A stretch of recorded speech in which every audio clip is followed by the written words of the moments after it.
Hi friends, welcome to బిన్వీ mom recipes. ఈరోజు మన ఛానల్లో టేస్టీగా హెల్తీగా సంపెంగ పూలు ఎలా చేయాలో చూద్దామండి. టేస్ట్ అయితే చాలా బాగుంటుంది. గోధుమ పిండితో చేసుకున్నా సరే మనం మైదా పిండితో చేసినట్టు చాలా క్రిస్పీగా వస్తాయి. అలాగే పైన లేయర్ కూడా షుగర్ కాకుండా బెల్లంతో కోట్ చేసుకుంటే చాలా చాలా బాగుంటాయండి. ఈ ప్రాసెస్లో మీరు కూడా ఒకసారి ట్రై చేయండి. అయితే ముందుగా దానికోసం ఒక మిక్సింగ్ బౌల్లోకి 2 కప్పులు గోధుమ పిండిని తీసుకోవాలి. దీనిలోకి ఒక 2 స్పూన్ల ఆయిల్ వేసుకొని కొద్దిగా సాల్ట్ కూడా యాడ్ చేసుకోవాలి. సాల్ట్ మరీ ఎక్కువ యాడ్ చేయకండి, కొద్దిగా మాత్రమే యాడ్ చేసుకోండి. వీటిని చక్కగా మిక్స్ చేసుకోవాలి. ఈ ఆయిల్ని పిండికి బాగా పట్టించాలి. చూసారు కదండి, ఆయిల్ పిండికి బాగా పట్టిస్తే పిండి మనకి ఈ విధంగా రెడీ అవుతుంది. ఇప్పుడు దీనిలోకి ఒక స్పూను ఉప్మా రవ్వని యాడ్ చేసుకోవాలి. ఈ విధంగా ఉప్మా రవ్వ యాడ్ చేయడం వలన మనకి సంపెంగ పూలు చాలా క్రిస్పీగా వస్తాయి. ఇప్పుడు దీనిలోకి కొద్ది కొద్దిగా వాటర్ యాడ్ చేసుకుంటూ పిండిని సాఫ్ట్గా చపాతీ ముద్దలాగా కలుపుకోవాలి.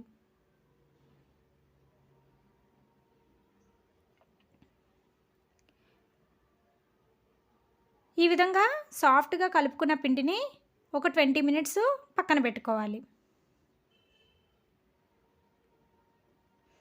ఒక 20 మినిట్స్ తర్వాత చూసారు కదండి, పిండి కొద్దిగా సాఫ్ట్గా అవుతుంది. మరొకసారి ప్రెస్ చేసుకొని చిన్న చిన్న ఉండల్లాగా చేసుకొని తీసుకోవాలి. చూసారు కదండి, ఈ విధంగా మనం పూరీ చేసుకున్నప్పుడు చిన్న చిన్న ఉండలుగా చేసుకుంటాం కదా, ఆ సైజులో చేసుకొని తీసుకోవాలి. ఇప్పుడు ఒక పిండి ముద్దను తీసుకొని పొడిపిండి జల్లుకుంటూ చపాతీ కర్రతో పలుచగా పూరీలాగా ఒత్తుకోవాలి.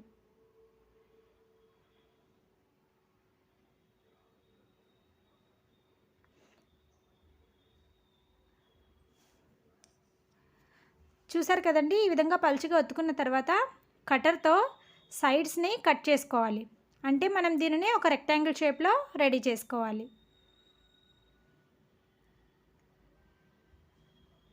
ఈ విధంగా సైడ్స్ కట్ చేసుకున్న తర్వాత ఎక్స్ట్రా పార్ట్ని తీసేసుకోవాలి. ఇప్పుడు సెంటర్లో ఈ విధంగా లైన్స్ లాగా కట్ చేసుకోవాలి. వీడియోలో చూపిస్తున్నట్టుగా లైన్స్ లాగా కట్ చేసుకోండి. ఇప్పుడు హాఫ్ ఫోల్డ్లోకి మలుచుకోవాలి. అదేవిధంగా మరొక హాఫ్ ఫోల్డ్ చేసుకోవాలి. ఇప్పుడు సెంటర్లో నుండి చూడండి, వీడియోలో చూపిస్తున్నట్టుగా చక్కగా పైన లేయర్ని సెంటర్లో నుంచి తీయాలి. ఈ విధంగా తీస్తే మనకి ఒక ఫ్లవర్ షేప్ లాగా వస్తుంది. ఇప్పుడు ఈ ఎడ్జెస్ని చక్కగా అతికించేసుకొని ఎక్స్ట్రా పార్ట్ని కట్ చేసుకోవాలి.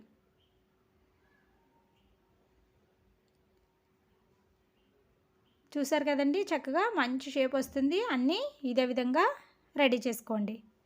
మరొక పిండి ముద్దను కూడా తీసుకొని పలుచగా పూరీలాగా ఒత్తుకొని చక్కగా దానికి కూడా సైడ్స్ కట్ చేసుకోవాలి. ఈ విధంగా కట్ చేసిన తర్వాత మధ్యలో మళ్ళీ లైన్స్ ఇచ్చుకోవాలి.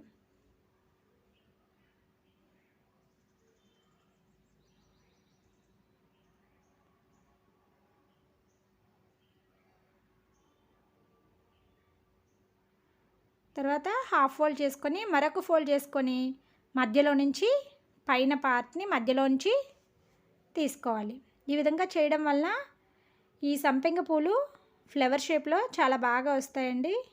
చూడండి, ఈ విధంగా చేసుకొని ఎడ్జెస్ని స్టిక్ చేసుకొని ఎక్స్ట్రా పార్ట్ని కట్ చేసేసుకోవాలి.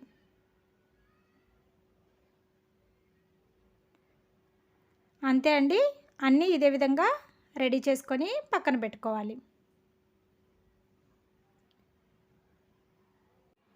ఇప్పుడు స్టవ్ పైన కడాయి పెట్టుకొని డీప్ ఫ్రైకి సరిపడా ఆయిల్ వేసుకోవాలి. ఆయిల్ బాగా వేడైన తర్వాత మనం రెడీ చేసుకున్న సంపెంగ పూలని ఒక్కొక్కటిగా ఆయిల్లోకి యాడ్ చేసుకోవాలి. ఈ విధంగా అన్నీ వేసుకున్న తర్వాత ఒక 2 నిమిషాలు గరిటె పెట్టకూడదండి. గరిటె పెట్టకపోతే చక్కగా చూసారు కదా, ఈ విధంగా పొంగుతూ పైకి అవే తేలుతాయి. తర్వాత కొద్దిగా ఫ్రై అయిన తర్వాత రెండో సైడ్ కూడా టర్న్ చేసుకుంటూ వాటిని మంచి గోల్డెన్ కలర్లోకి ఫ్రై చేసుకోవాలి. ఈ సంపెంగ పూలు చక్కగా ఈ విధంగా కలర్ చేంజ్ అయిన తర్వాత వాటిని స్ట్రైనర్లోకి తీసుకోవాలి. చూసారు కదండి, గోధుమ పిండితో అయినా ఎంత క్రిస్పీగా గుల్లగా వచ్చాయో. టేస్ట్ కూడా చాలా చాలా బాగుంటుందండి. అదేవిధంగా మిగిలినవి కూడా వేసుకొని చక్కగా ఫ్రై చేసుకొని తీసుకోవాలి.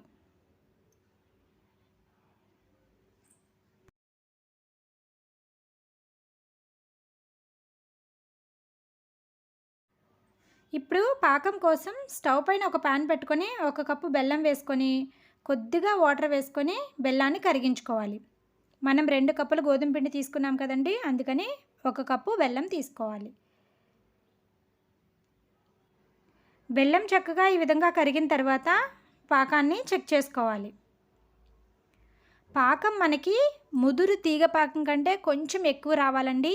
మరీ పల్చని తీగ పాకం కాదు, ముదురు తీగ పాకం కంటే కొద్దిగా ఎక్కువ. అలాని మరీ ఎక్కువైనా సరే గట్టిగా అయిపోతాయి. ముదురు తీగ పాకం వచ్చిన తర్వాత 1 నిమిషం పాకం మరిగితే సరిపోతుంది. చూడండి, ఈ విధంగా ముదురు తీగ పాకం రావాలి. ఇప్పుడు దీనిలోకి కొద్దిగా ఇలాచి పొడి యాడ్ చేసుకొని మిక్స్ చేసుకోవాలి. చూసారు కదండి, మనం ముదురు తీగ పాకం వచ్చిన తర్వాత 1 నిమిషము ఈ పాకాన్ని ఈ విధంగా కుక్ చేసుకుంటే పాకం రెడీ అయిపోయినట్టే. ఇప్పుడు దీన్ని మనం ముందుగా రెడీ చేసి పెట్టుకున్న సంపెంగ పూల పైన వేసుకోవాలి. వీటిని ఇంకా టర్న్ చేసి వేసుకోవసరం లేదండి. చక్కగా మనం పైనే వేసుకుంటే లేయర్స్లోంచి కిందకు కూడా పాకం చక్కగా వెళ్తుంది. తొందరగా యాడ్ చేసుకోవాలండి, లేదంటే పాకం మళ్ళీ గట్టిగా అయిపోతుంది. అంతే అండి, ఈ విధంగా రెడీ చేసుకున్న వాటిని ఒక 2 అవర్స్ పక్కన పెట్టుకుంటే చక్కగా మనకి బెల్లం అనేది డ్రై అయిపోతుంది.